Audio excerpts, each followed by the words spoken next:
चला तर मग आज आपण बनवूयात मकर संक्रांती स्पेशल तिळगुळाची पोळी। त्यासाठी सर्वात आधी आपण कणिक मळून घेऊया। 2 वाटी गव्हाचं पीठ घेऊया, अर्धी वाटी बेसन घेऊया, सेम त्याच वाटीनी सगळे पीठ घेऊया। चवीनुसार मीठ घालूया, 3 ते 4 चमचे तेलाचं कडकडीत मोहन घालूया। चमच्यानी सगळं मोहन व्यवस्थित मिक्स करून घेऊया। तेल थोडं नॉर्मल झालेलं आहे। आता मोहन सर्व पिठाला व्यवस्थित मोहन चोळून घेऊया, त्यामुळे तिळगुळाची पोळी खुसखुशीत होते। जसं जसं गरज लागेल तसं तसं पाणी घालत आपण पिठाचा जास्त घट्ट पण आणि जास्त सैल पण मळायचा नाही असा गोळा आपण मळून घेऊया। कणकीचा गोळा छान मळून झालेला आहे। थोडंसं याला आपण तेलाचा हात लावूया। अर्धा तास कणिक आपण झाकण बंद करून ठेवूया। तोपर्यंत आपण तिळगुळाच्या पोळीचं सारण बनवूया। गॅसची फ्लेम मीडियम ठेवली आहे। 1 वाटी तीळ मध्यम आचेवर लालसर रंग येईपर्यंत भाजून घेऊया। तीळ खमंग भाजून झालेले आहेत, याला आपण प्लेटमध्ये काढूया। 1 वाटी शेंगदाणे भाजून झालेले आहेत, याला पण आपण प्लेटमध्ये काढून घेऊया।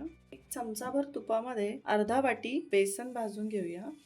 लालसर रंग येईपर्यंत भाजून घेऊ। खमंग भाजून झालेला आहे, याला प्लेटमध्ये काढून घेऊया। तीळ मिक्सरमध्ये बारीक वाटून घेतलेले आहे, ते प्लेटमध्ये काढून घेऊया। 1 वाटी शेंगदाणे मिक्सरमध्ये बारीक वाटून घेतलेले आहे।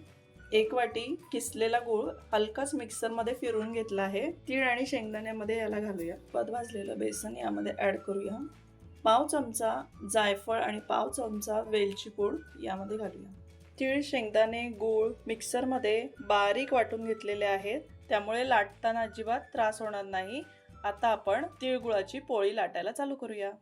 तिळगुळाच्या पोळीसाठी मळलेली कणिक अर्धा तास झालेला आहे। आता आपण तिळगुळाची पोळी बनवायला चालू करूया।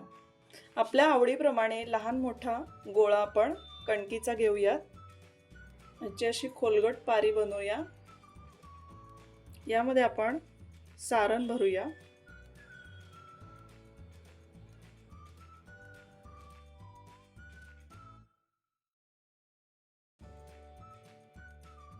अशा प्रकारे पिठाच्या गोळ्यात आपण सारण भरलं आहे आणि हा जरासा असा चपटा करून घेऊया।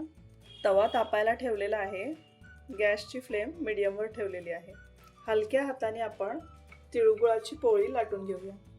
पोळी लाटून झालेली आहे, आपण तव्यावर भाजून घेऊया। मध्यम आचेवरती दोनही बाजूनी खरपूस अशी तिळगुळाची पोळी भाजून घेऊया। अशी तिळगुळाची खुसखुशीत पोळी तुम्ही नक्की करून पहा।